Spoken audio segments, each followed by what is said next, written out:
Muy buenas noches, bienvenidos a la serie internacional de Tiempo de Mercadeo 2013. Yo soy Carlos Fernando Villa.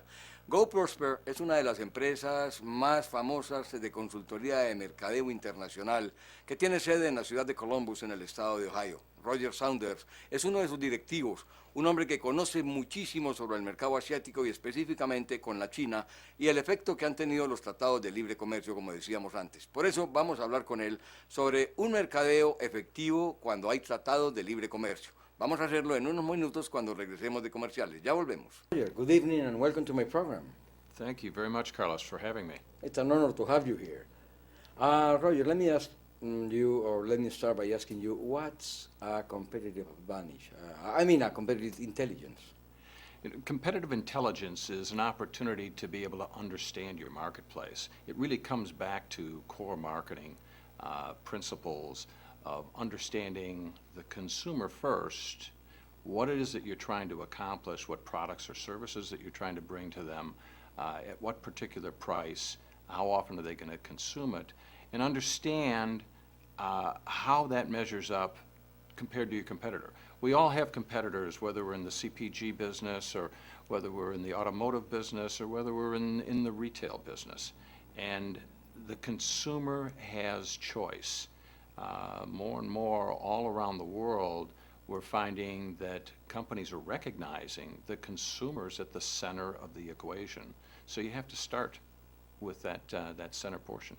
You reminded me of Peter Drucker in 1950s because too many companies in the world don't recognize what their competition, competitors are. And he used to say in the 50s that the competition or the competitors that we're going to have are direct competitors, indirect competitors, and invisible competitors. And when he said invisible competitors, he was referring to the web, to the internet. You don't see your competition, but you have it. Right, right. And as you recall, Ted Levitt in the Marketing Myopia said that one of the big problems for marketers is to identify the competitors. And I would like your opinion about that. Well, first of all, I'm a big fan of Drucker, and I've read him very actively for a number of years.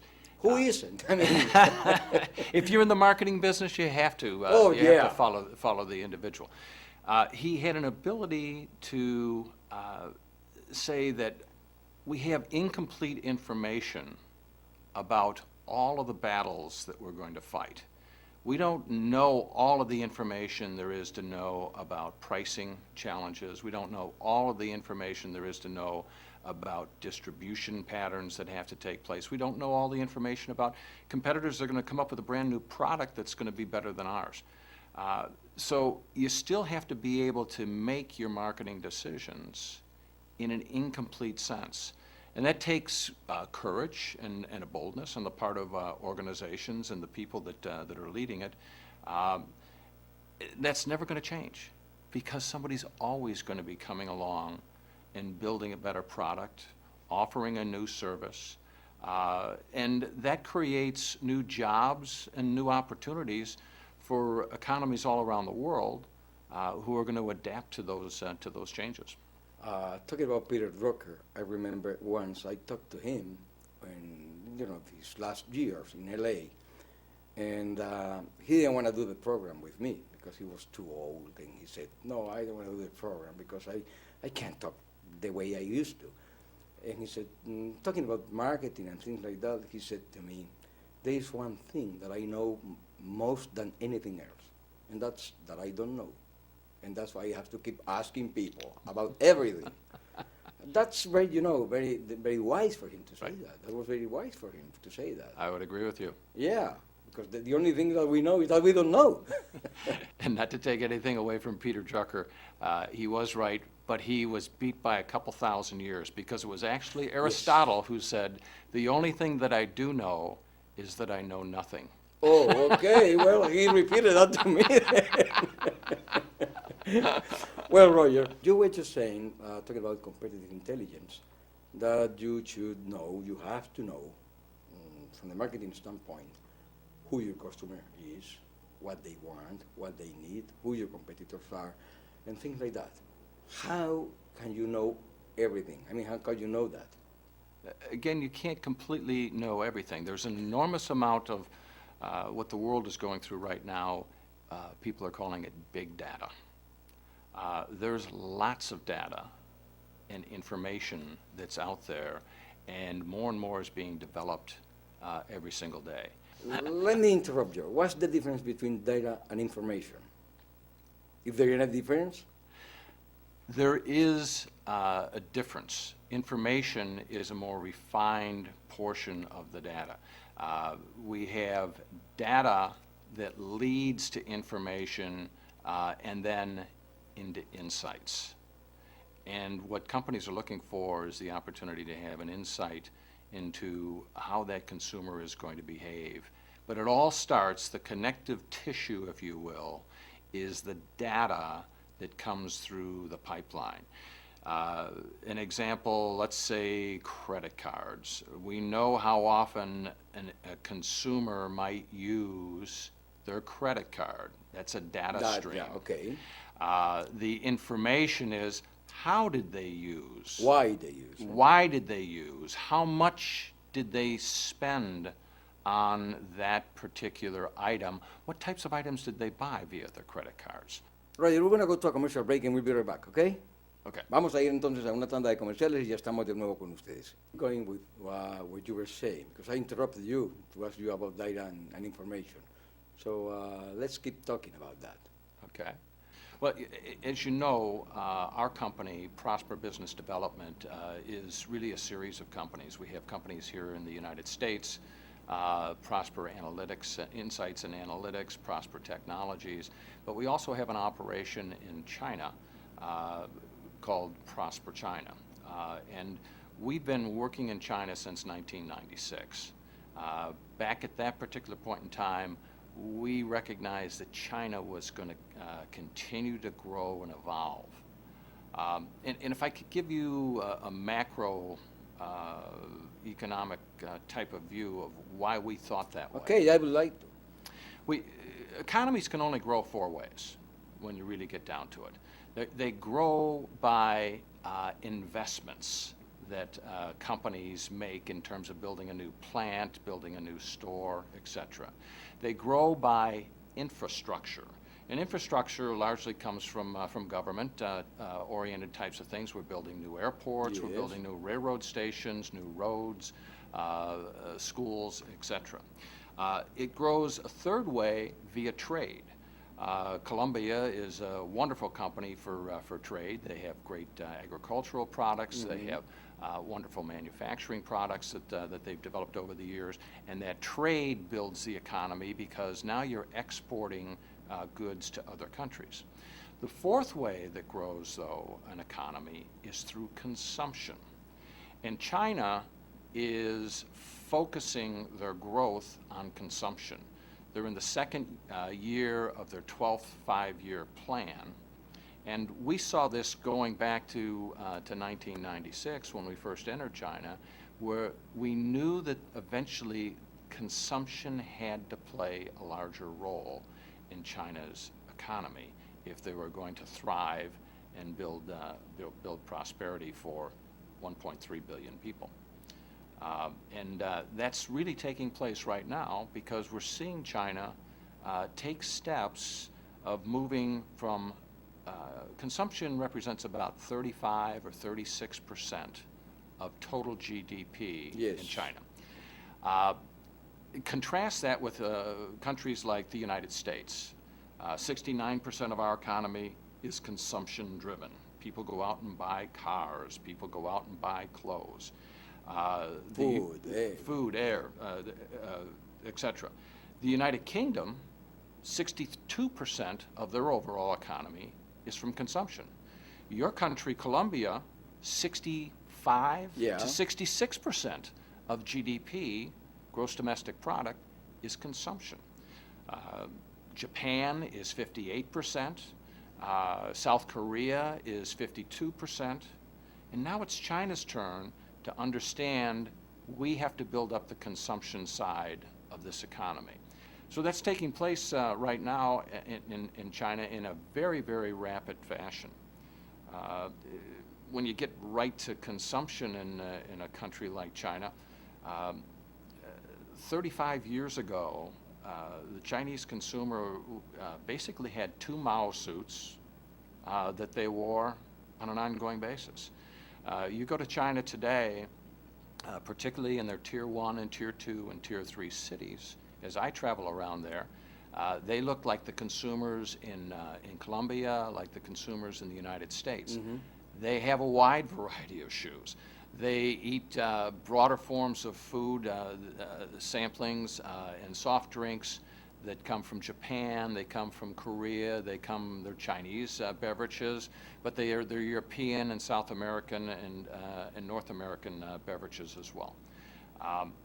That is helping stimulate their economy, because when a consumption job is created, it creates more jobs. If I could give an analogy of one particular industry. Yeah, go ahead.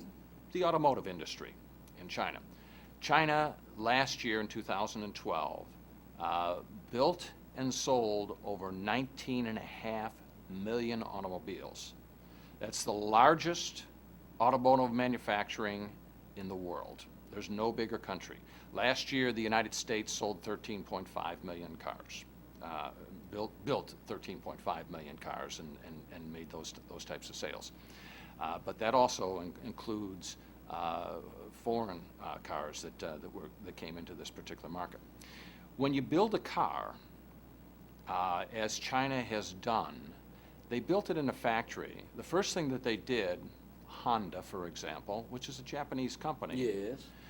they have plants in China, and they agreed to 3 consecutive years of 12% compensation increases every single year for 3 consecutive years. So they're raising the compensation of consumers. Incomes are going up. When consumers have more money in their pocket, whether they're in China, the United States, Colombia, discretionary expenditure takes place, and we go out and we spend things on food and shoes and cosmetics, our health care, automobiles, etc. So those become wins. But having more cars also creates another aspect for the economy. A car needs a road. Infrastructure gets built. Mm-hmm. A car needs fuel oil. So an oil company says, I'm going to build a service station, a gas station, to service that. You drive down a highway in Colombia, the United States, and now in China as well, you have to stop for fuel. At the same time, there's a convenience store in there. And goodness gracious, right there in the middle of China is a KFC, a Kentucky Fried Chicken. Yes, Kentucky Fried Chicken. That McDonald's. is McDonald's, and they're sitting there, and then they created new jobs in those convenience stores. Convenience stores beyond that, you have car repairs, something that's going to take place in China in the course of the next 10 years, and it's a great opportunity for them, is they're going to create a used car or a pre-owned car market. Because just 10 years ago, China only built 1.5 million cars. Mm-hmm. Now they're doing 19.5 million, 3 years in a row. Here in 2013, our studies that we have from our company indicate that they'll sell well over 20 million automobiles in China. And it all starts because somebody said, I want a car. Consumption helps grow the overall economy. Yeah, they went from bicycles to cars. Exactly. Roger, why do you think it happened in China? Who was the main, how could I put it, head, or, you know? There's no getting around, Carlos, the fact that there's a centralized government there. And the government was driving that. One of their prime ministers, Deng Xiaoping, Yes. back in 1987, said we need to change our economy, we need to grow it over stages, and started giving that guidance. And it was and in their words, socialism with a Chinese bent and Yeah. practice. Let me tell you something. In 1987, I was told by an owner of a Chinese restaurant that the Chinese government was paying them all over the world just to find out how the consumers were acting in every country. And those restaurants, because Chinese food is all over the world. Absolutely. And it's been all over the world since I don't remember when. Right. And those owners were telling the government how the countries were doing and how consumers were working and were acting everywhere in the world. Right. That's competitive intelligence. And at that time, I remembered everybody said, Chinese? Oh, come on, they're not going to do anything. And nobody believed that they were doing that. That is a wonderful analogy, and I agree with you. And they're taking that to other industries as well. The Chinese are fast innovators. Yes. They're fast imitators. They have an ability to say, let's take the best of an idea that we find elsewhere and put our stamp on it. They're doing that. They certainly did it in technology. They did it in manufacturing techniques. And because their economy was growing so rapidly, now they've taken it to larger industries as well. If we were driving around Beijing, Shanghai, Wuhan, Chongqing, any number of about 168 different cities in China that have over 1 million population in each one of those cities, it's large vertical buildings that are going up. A large vertical building that goes up, what's it need? It needs an elevator. Of course. It needs a construction boom that goes over the top of that. 60% of all of the construction booms in the world are in China. That's created jobs and opportunities. Now, you're not going to say, let's manufacture that construction boom in Europe and then transport it over to China. You're going to build it right in China. And that's helped their economy as well. Some of that's tied to infrastructure because it might be an airport, but some of it's tied to consumption because somebody's saying, I've got a new apartment in that building that's going to be 40 stories, and I'm going to be moving in there, and it took a construction boom to be sitting up the top of the building. Okay, Roger, we have to go to another commercial break and we'll be right back, okay? Okay. Vamos entonces a otra tanda de comerciales y ya estamos de nuevo con ustedes. In China, how did they know their competitors? Because, to remember, some years ago, nobody liked Chinese products. Right. Right now, if you go to any stores in the U.S. or all over the world, most products are made in China. How did they do that? I think one of the a credit to their society is they really focused on education, and to their credit as well, they said let's educate our males and our females. So they were given that opportunity to get a high school degree, and then more and more of them went on to college degrees as well.